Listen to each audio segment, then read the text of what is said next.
Welcome to SVG-TV News for Thursday, June 16th, 2016. I'm Laffer Fraser with the details.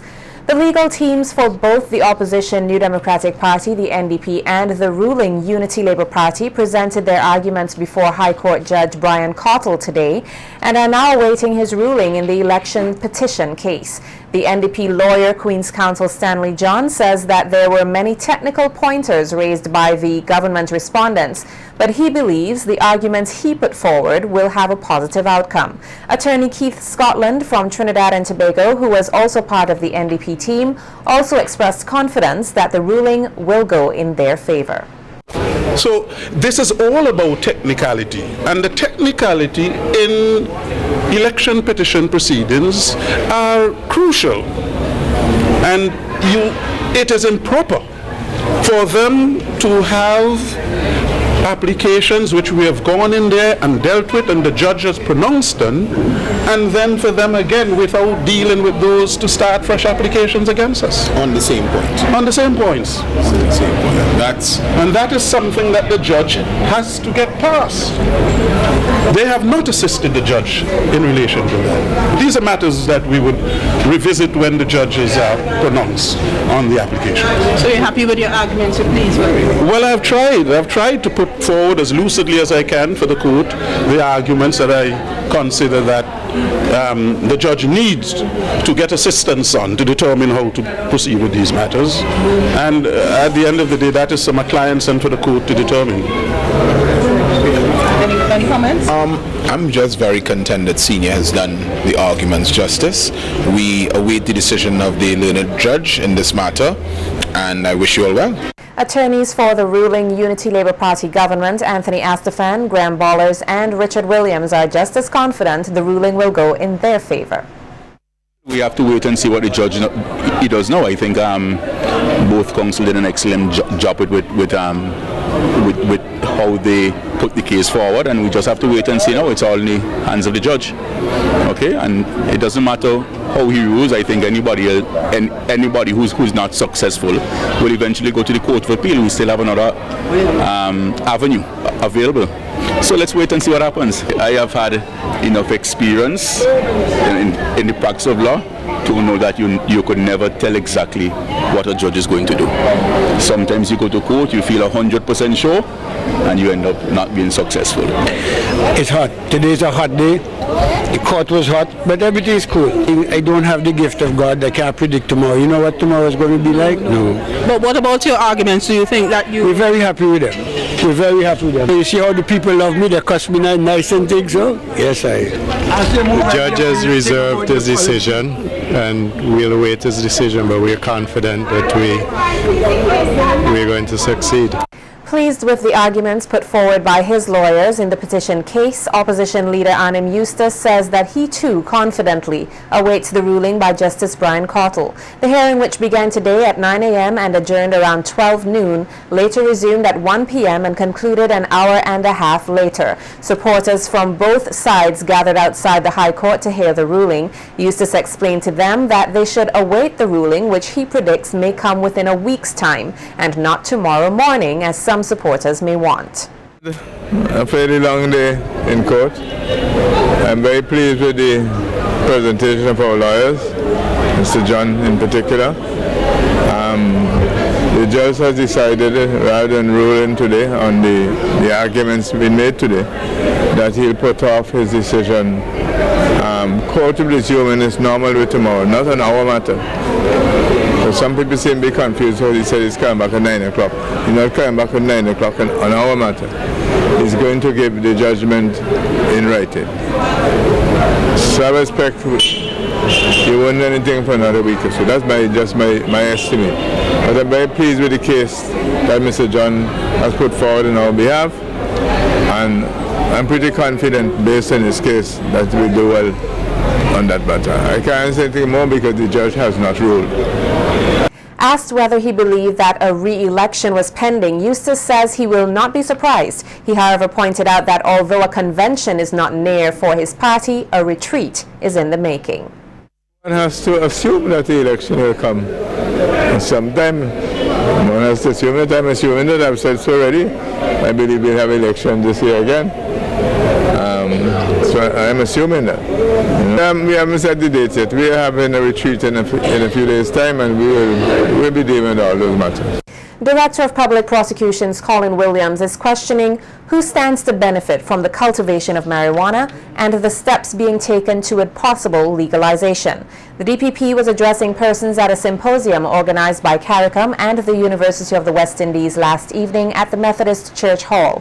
The symposium, which was the first national dialogue on marijuana with others to be held in other CARICOM countries, focused on issues such as the legalities and the impact marijuana has or would have on this country's development. Williams said apart from the sentimental and religious values of the marijuana crop, it is by far of great economic value. He said in the event of the implementation of a license for the cultivation of marijuana, the normal farmer would not be the one to benefit from such a venture, and that this is an issue CARICOM heads need to look at as it relates to economic factors.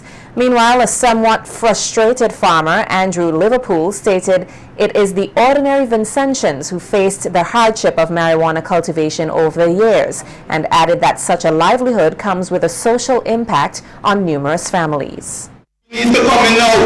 Now we science and do the test in that sense of Jack saying the imbeciles and the cannibals. We want to know the social impact. How much people got killed? Families that had to send their children to school. So we want to see some of those research. Then, how does St. Vincent fit into the university of the West Indies with no university here, but open campus?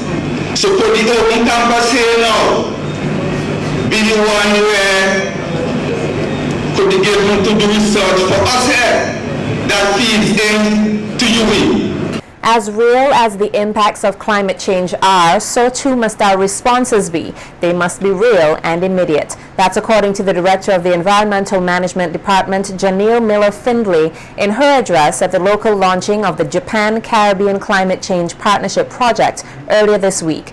Aimed at assisting small island developing states to build resilience against climate change, the $15 million project is being undertaken by 8 Caribbean countries. They are Belize, Dominica, Grenada, Guyana, Jamaica, St. Lucia, Suriname, and St. Vincent and the Grenadines. The United Nations Development Program, or the UNDP, is responsible for implementing the project. Noting that climate change is a continuous phenomenon, Miller-Findlay outlined that there must be greater efforts by all countries to tackle climate change. She expressed gratitude to the government of Japan for taking up the task and partnering with smaller states to fight against climate change. Climate change is a long-term change in the Earth's climate. This fact is implicit of the reality that our responses cannot be insular, short-termed. It can no longer be delayed because our vulnerability is significantly compounded by our inability, or in some cases unwillingness, to act. The effects of the impacts of climate change are greater felt by small developing states such as St. Vincent and the Grenadines because we are small, our economy is small, we are physically small. Therefore, partnerships with developed countries is an essential element to our adaptive capacity and efforts to reduce our global greenhouse emissions. We are therefore grateful and happy to partner with the government of Japan through this project to further our national efforts towards building resilience to the impacts of climate change. Project manager Yoko Ebisawa noted that climate change could significantly increase the risk of natural disasters such as hurricanes and impact the region's development. She outlined that the project, which is in line with the post-2015 long-term sustainable development goals, will be beneficial to all 8 countries involved and more so the world.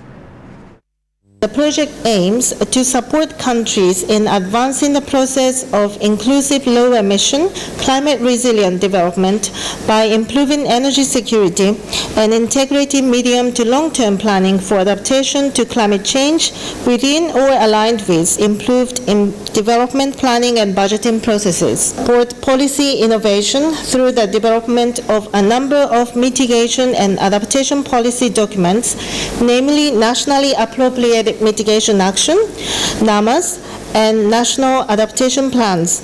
will implement pilot project at community level by transferring actual technology that is both low emission and advances climate risk management. Project will also promote South-South and North-South cooperation by sharing lessons learned among the target countries in the region, as well as transferring technology from Japan to the Caribbean communities. Noting that there will be various pilot projects implemented at the community level, Ebisawa outlined that the projects will target issues such as water resource management and sustainable agriculture. She further expressed her hope for the successful implementation of the project.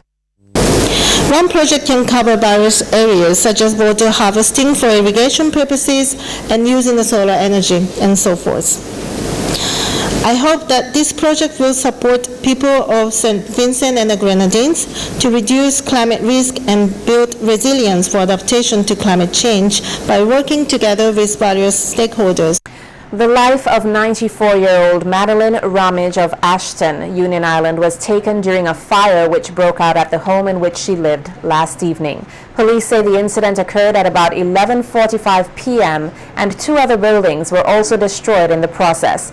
It is not known at this time what caused the fire, but police say they are investigating the matter. Marika Batiste of the Fancy Government School made history as she became the first student from schools in the North Windward area to gain one of the top 5 positions for girls in the Caribbean Primary Exit Assessment Examination, or the CPEA. Batiste was one of the top students in language with 94% and placed 15th overall in the examination. Speaking with SVG-TV News, Junie Batiste, Marika's grandmother, describes her as a well-rounded, hard-working individual with a love for reading. Batiste said she was expecting good results from her granddaughter, but was still very surprised at her outstanding performance in language arts. First of all, I must give God thanks and praise. And I did expect her to do well, because most of the time in her school, and she always perform well, especially in maths. But I was a little bit disappointed that she got 89 for maths. When she finished the exam, when she came home from the CPA, she said to me, "Granny, the science was challenging. I don't know how much I will achieve." But I was much surprised that she got 92 for science and 94 for language arts. Batiste encouraged other students of schools in the area to work hard and to have a proactive approach to their work in order to have similar results as Marika. As I say, they must take time to do their schoolwork. Even though they do not get homework, they find some kind of work to do pertaining to school. If they can't do it, they get to somebody to give them help. And not because you come from country, as long as you have the ability, you can achieve as any other children from any other schools in Kingston, any part of St. Vincent. She also encouraged parents to take an active role in their children's education, ensuring that they have ample time and material to read. Well, when she was growing up, I used to buy some books, Mark Kangaroo, and I will buy other workbooks, and I will always work with them. Sometimes I do not help her, but I will see what she done and make the necessary corrections. So I will encourage parents, whenever they go to town, Jacks usually they have LG sales and other lanes and other stores that sell books. They can go to them and see and buy and do some work extra with their children at home. And don't let them align around on the block, because some of our children, as soon as they get from school, you see them on the playing field for a very, very long time. And I never used to make Marika come around only on special occasion. She will come to the park and play games. Stanislaus Gomes of the Belair Government School took the top spot in the 2016 Primary School Public Speaking Competition held yesterday at the Methodist Church Hall. The competition was organized by the Ministry of Education in collaboration with the Ministry of Health. 7 schools took part in this year's competition, with Marika Batiste, the top student of the Fancy Government School in the CPA examination, taking 2nd place, and Isaac Sapita of the Baibu Government School taking 3rd. We now give a sample of the top 3 students' performances in the competition. Madam Chairperson, the media's impact on society is also damaging. Most times, the media, in an effort to stimulate their readers, hide the basic information. For example, the overemphasis on money and the glamour film stars and singers. This shows our youth that money, fast cars, and women are what matter. Electronic media grossly impact our youths. Our youth gravitate towards violent and sexual materials in magazines, television, and the internet that intentionally target the innocent, unaware, naive, and vulnerable. Our youths observe the sexual and violent content and integrate them into their behaviors. Our youth have become so consumed by what they are fed through these medium that they intensify their sexual craves and desires and ultimately seek sex targets or become sex targets themselves. Cartoons and comedy movies give young people a good laugh after a hard day at school. These programs are considered relatively harmless by young people, but closer examination reveals that cartoons such as Bugs Bunny, Tom and Jerry show a much greater degree of violence and aggression than those of the monster or horror variety. St. Vincent and the Grenadines has ranked second in a Caribbean tourism survey. This comes just on the heels of statements made by Tourism Minister Cecil Mackey outlining the exceptional performance of this country's tourism sector this year. Speaking at a media conference on Wednesday, Chief Executive Officer of the Tourism Authority, Glenn Beach, said the survey was completely independent of the government. He said it was executed by an American-Canadian company called Residents Who Recognize This Country's Beauty, which was included in their article 2016 Caribbean Tourism Quality Index. Beach said he was very surprised of this country's outstanding performance. As it said, tied for second with Anguilla. In culture, we came in third, entertainment 7th, sightseeing number 1, sports and adventure number 3, culinary 3, lodging 1, connectivity 23, way down the line, and safety at 21. We're very happy about it. In speaking to them afterwards and having a meeting with them, they said that a lot of people, when they did their research, had a lot of great things to say about St. Vincent and the Grenadines. Obviously, access to St. Vincent and the Grenadines is a problem, and is a huge problem which turns them off quite a bit, especially if you're looking at people coming from out of North America.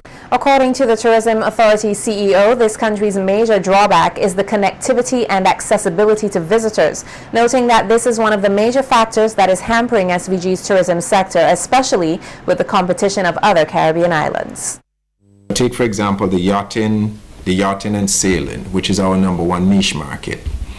When we've done research comparing SVG to BVI, which is one of our main competitors in that niche market, most people who have been to both tend to prefer St. Vincent and the Grenadines. The problem is the access. When you're coming from the United States into St. Vincent and the Grenadines, yachties want to get on their boat as quickly as possible. It's one day basically to get here. So basically they don't get on their boats until the next day. BVI, it takes half a day to get there.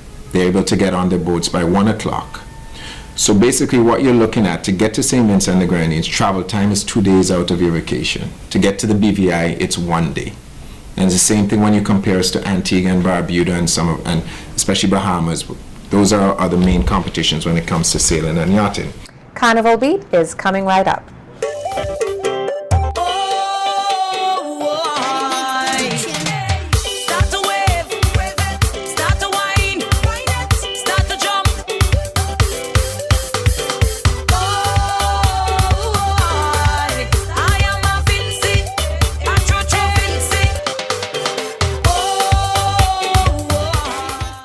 Having been involved in the Calypso arena for over 8 years, reigning Calypso monarch Zamfir the Manzangi Adams is on a quest to revive the art form. In an interview with SVG-TV News today, Adams, who is also a police officer, noted that there needs to be a better approach in enhancing the quality of the Calypso which is being produced, also with better marketing and promotion of not only Calypso shows but also the various Calypso tents and artistes, which will heavily aid in the development of the art form. To promote the Calypso art form, you have to come up with ideas how you're gonna market this show. Maybe you might have to bring in artists from overseas. We have top ones here, like Winston So and Beckett. So you have to know how to merge these people, market the show, and get people coming out on the night. Now Carnival is all about soca and raga soca, so we have to be competing with them. So to do that, we have a lot of work to fight with the young people trying to want to be a part of Calypso. So it's a lot of work, and it's dying, and we have to work hard to save it. The reigning Calypso monarch expressed his appreciation to his family, team, and the Upstage Calypso tent for their endless support and encouragement. He noted that patrons can expect an even better performance at the Mardi Gras, slated for Sunday, July 3rd, as he defends his crown. Those things that makes me feel happy and makes me feel that I must work hard as a king and retaining the title, because you enjoy the love that they share. I am an ambassador for St. Vincent and the Grenadines, and every and any opportunity that I have to reign as the king of Calypso for St. Vincent. We started with props early because we are coming with something different this year. Expect something different from Zamfare. Expect to be wow on that night. And I'm not doing that just because it's about winning the king, but just to be out there as a Calypsonian and performing. I love the art form, and that is what to revive it, we have to do something. You have to come up with ideas and plans. Reiterating the need for more promotion and sponsorship for Calypso, Adams noted that persons must continue to work toward uplifting and maintaining the art form, and calls for a greater involvement of the youth, and urged them to build a firm foundation in order to build and develop into excellent Calypsonians. You know, you're competing with soca, and most of these businesses will want to gravitate to the soca arena. One of the big sponsors is Digicel, sponsoring me this year. So kudos to them, and thanks very much for supporting the art form and trying to venture off into Calypso. Nothing is easy in life. You have to know what you want. Even if you're a jobber or you want to excel in your CXC subjects, you have to put in the extra. You have to study. You have to sleepless nights, study, bookwork. So it's the same here. It is not easy for me. This year, the month coming up, I have to start preparing myself early. As soon as I finish here, I have lots of stuff to do. So it is a lot of work. You just have to have the right people around you, and you have to have a motivated team to push you and keep you positive. With 2016 being his debut into the soca arena, Jamari Stapleton has made his mark. Under the stage name El Park, Stapleton has so far released 2 tracks for the carnival season, which are blowing up the airwaves. In an interview with SVG-TV, the producer, songwriter, and performer says his aim is to be a versatile artist and at the same time provide an avenue for other artists to develop themselves. Carnival and soca has been taking a downhill route, so I'm looking to bring back a little flair in the carnival. Okay. Yeah, that's what LP is about. It's my first year singing soca, so yeah, it's my first major impact. I used to go to other studios to try to get my music recorded, but the prices was unreasonable, so I decided to start my own studio. So it's called Chrome Studio. Anyone can come and voice a tune, a small fee. If you can't pay at the moment, you can always come and pay me later down, there's no problem. Expressing his gratitude to his supporters, Stapleton said while he would like to make a bigger impact, he's satisfied and overwhelmed at how persons, promoters, and DJs are reacting to his music. I'm getting a good response from my fans. I would like to thank all of my fans for the good response so far. Everything is going great so far. I'm getting a lot of airplay on the streets, on the radio. I'm loving it. It's rum in my camel pack. Somebody gal are whining on that. Cause it's water fed me ahead tonight, and all of me friend them they so ting nice. So me grab a gal in the water, jump she down in the water.